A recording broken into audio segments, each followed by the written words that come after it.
Hey yo, thanks for tuning in to The Source, your source for celebrity news. Check this out. Sean Combs, aka the Diddler, aka P Devil, aka the Bathroom Towel Bandit, has been hit with another lawsuit. This particular lawsuit was dropped by a former model that says that after meeting P. Diddy at like an event during Fashion Week, he invited her back to his studio and he essayed her in the bathroom. The lawsuit was filed by former model Crystal McKinney in the U.S. District Court for the Southern District of New York, and in the lawsuit, Crystal McKinney alleges that her civil rights were violated by Sean Combs and his affiliate entities. In the factual allegations section of the lawsuit, it says, plaintiff begins her modeling career. At the age of 17, plaintiff won MTV's inaugural model mission on December 5, 1998, a televised modeling competition akin to Miss America, and was awarded a modeling contract with IMG.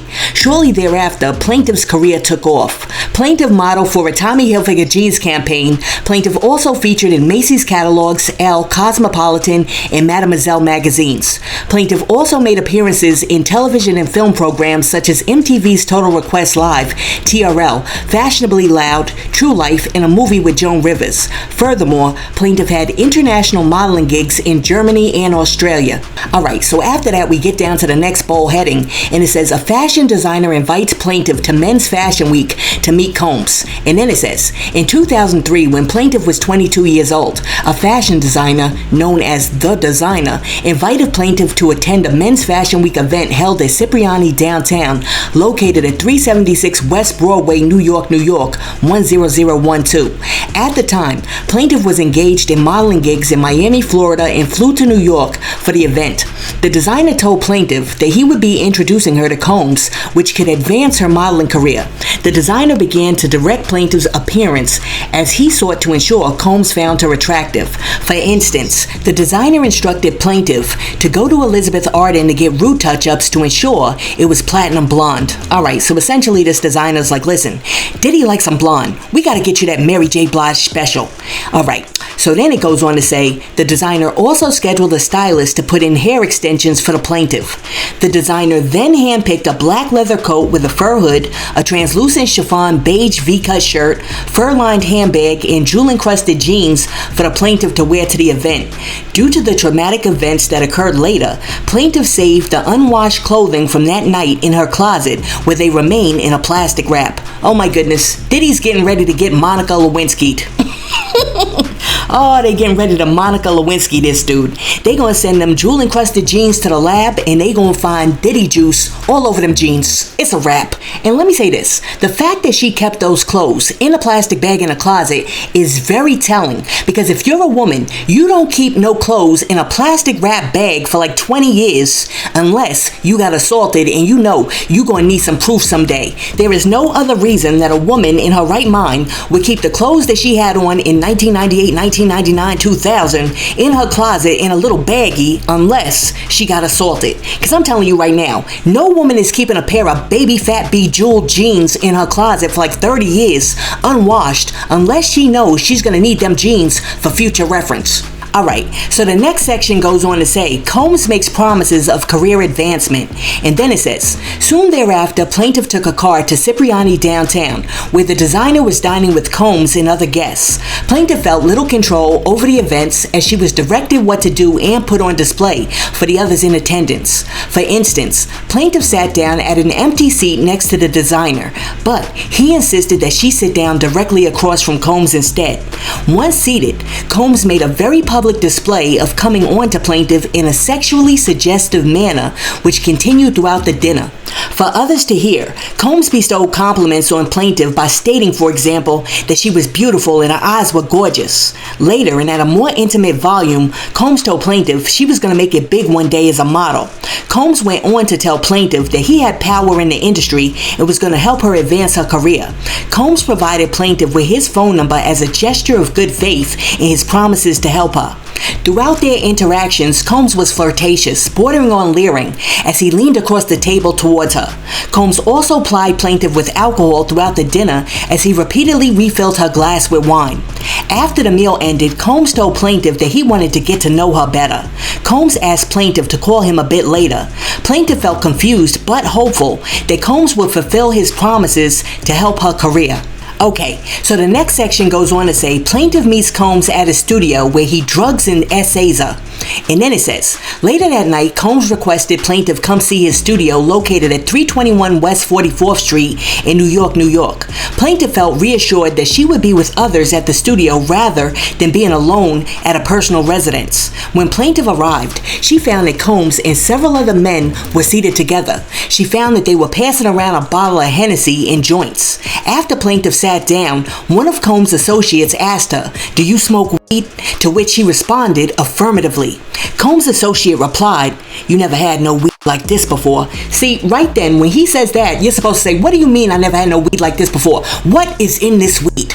And then you're supposed to politely say, "No, thank you." You know why? Because you don't know where this dude's crusty, dusty lips have been, and you also don't know where his fingers have been. And he's rolling his little fingers on that blunt, that dirty little blunt, and you gonna put your lips on that blunt after he done licked all over that paper, and you don't know this dude from scratch. You don't know where his lips have been. Come on, y'all. Some of y'all, man, y'all are way too trusting. Listen, I don't smoke, but if I did, I could be standing in a cipher with Barack Obama, and he could pass me the bud, and I'd be like, and he'd be like, "Why?" I'd be like, "I don't know you, ninja."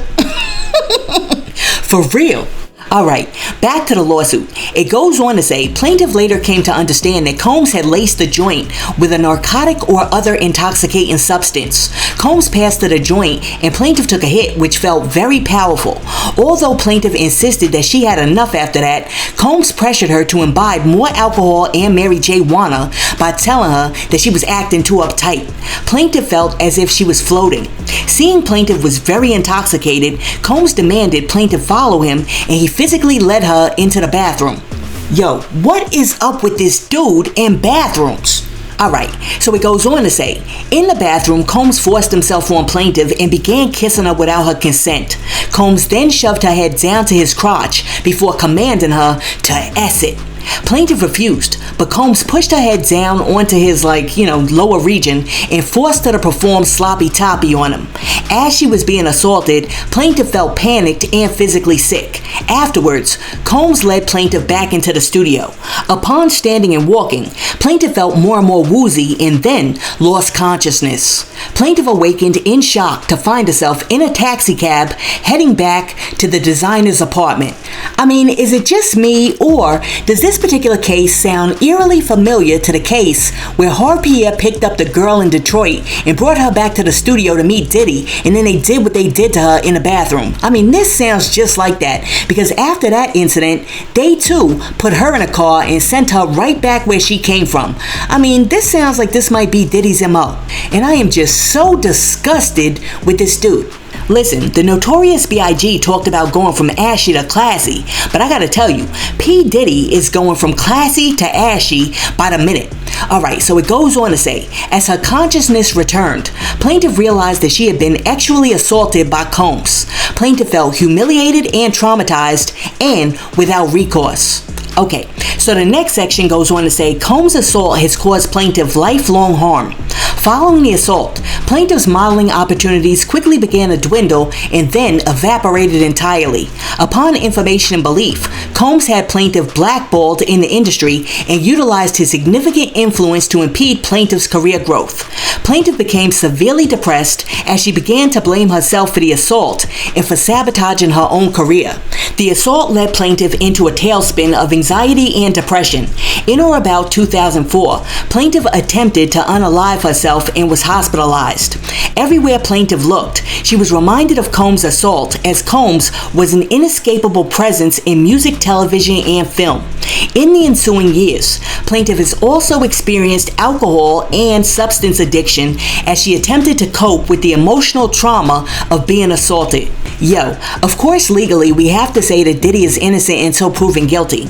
But if these allegations are true, like some of the others, Diddy is such a dirtbag because not only does he assault these women, but then he's so vindictive that he does everything in his power to destroy them from being successful in their own right. I mean, this dude is whack. And he must get some sick sadistic joy out of ruining people's lives. Alright, so then it goes on to say, plaintiff has also experienced intimacy issues as she struggles to maintain emotional and sexual relationships with men. Plaintiff was married from approximately 2006 to 2010. However, her marriage fell apart as she had a mental breakdown precipitated by the memories of the assault. Combs' assault has altered the trajectory of plaintiff's career, denying her a successful and lucrative career in the modeling and film industries. To this day, plaintiff experiences bouts of depression, anxiety, body image issues, feelings of worthlessness, and intimacy issues because of Combs' assault. Plaintiff is a woman of faith, and when she saw news coverage of the lawsuits from Miss Cassie Ventura, Miss Dickinson Neal, and others, she knew she had a moral obligation to speak up. Plaintiff prayed to God before bringing this lawsuit as she feared further violence and/or retaliation from defendant Combs. But ultimately, she decided that she needed to speak her truth. Alright, so after that, it goes on to list the causes of action, but I'm not going to read that out loud because it's pretty standard. All I can say at this point when it comes to P. Diddy is that I hope that any woman that this man violated gets the justice that they're looking for. I mean, whether it's criminally or civilly. But I really do hope that eventually one of these women that he violated or one of these men that he violated comes out and files criminal charges against this dude. Because knowing P. Diddy, he didn't just assault women in the 90s and in the 2000s. This dude has been doing this until the other day when he got caught with that video. I mean, if that's the case, then there's somebody out there that this dude disrespected and violated that is still within the statute of limitations. And they really need to come out and press charges on this dude so that we could put this dude in jail. I mean, P. Diddy has got to do time for something. I mean, he has got to do time for something. I don't care whether it's jaywalking at this point. This dude has got to spend a little time behind bars. And I have a nagging feeling that a whole lot of the people that Diddy assaulted, men, women, whoever, a whole lot of the people that he assaulted, now that video of him and Cassie dropped in the hallway, those people are going to become emboldened to tell their stories now that they don't have to fear the retaliation from Diddy that they once did. I mean, now that he's in a hot seat, I don't think that he's going to be blowing up too many cars.